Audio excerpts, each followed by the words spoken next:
আসসালামু আলাইকুম এভরিওয়ান, কি অবশ্যই কেমন আছেন? আশা করি ভালো আছেন। তো আজকে আমি বেরিয়ে পড়ছি কোথায় বলেন তো? আজকে যাচ্ছি রাজশাহীতে। তো আপনারা অনেকে বলতে পারেন যে আপনার তো ভাই বাইক আছে, বাইক কি বিক্রি করে দিলেন নাকি? বিক্রি না করে দিলে ট্রেনে কেন যাচ্ছেন? আসলে আমি ট্রেনে যাচ্ছি কচ। নর্মালি আমার সবসময় বাইকে যাতায়াত করা হয় রাজশাহীতে বা বাংলাদেশ যে কোনো প্রান্তে আমি বাইকেই যেতে কমফোর্ট ফিল করি। বাট আজকে মনে হলো কেন যেন আমার ট্রেনে করে যাওয়া উচিত। কজ ট্রেনে গেলে সুন্দর সুন্দর মেয়ে দেখা যায় ফার্স্ট অফ অল। ভালো হয়ে যাও মাসুদ।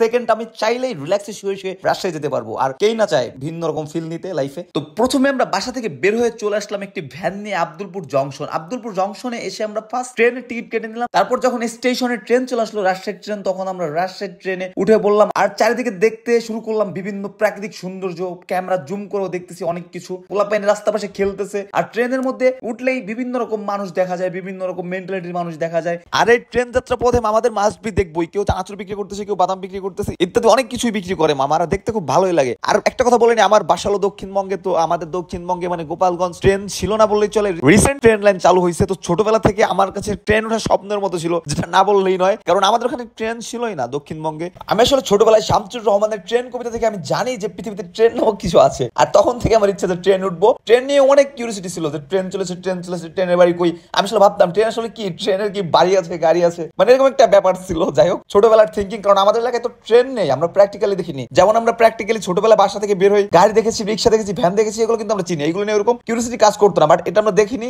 নাম শুনেছি ছোটবেলায়। আর ছোটবেলায় তো ওইভাবে ঘোরাও হতো না, জানতাম না, বাসার মধ্যে থাকতাম। আর এখন আমি ট্রেন তো চিনি, বাংলাদেশের অনেক জায়গায় ঘোরা হয়, সেই সুবাদে ট্রেন চিনা হয়। আর যখন থেকে আমি আপনাদের উত্তরবঙ্গে থাকি, উত্তরবঙ্গে তো ট্রেন ছাড়া কোনো কথাই নেই। সব জায়গায় স্টেশন, সব জায়গায় ট্রেন ট্রেন ট্রেন। তো যে কারণে উত্তরবঙ্গে এসে আমার ট্রেন দেখার স্বপ্ন পূরণ হয়েছে এবং উঠে ঘুরতেও পেরেছি ট্রেনে। ট্রেন দিয়ে আমি বাসায় গিয়েছি একবার গোপালগঞ্জ। যাও, আর ট্রেন আসলে আমার কাছে অন্যরকম লাগে। ট্রেন জার্নিটা আমার কাছে অসাধারণ লাগে। সবগুলো জার্নির থেকে সব থেকে কমফোর্ট ফিল করি ট্রেনে জার্নি করে। বাট বাইকের হিসাব আলাদা, বাইকের সাথে ট্রেন মিলবে না। বাইকই। তো ফাইনালি ট্রেনের ফিল নিতে নিতে চলে আসলাম রাজশাহী শহরে। সো আর ভিডিও বড় না করি, দেখা হবে অন্য কোনো ভিডিওতে। সবাই ভালো থাকবেন। আসসালামু আলাইকুম।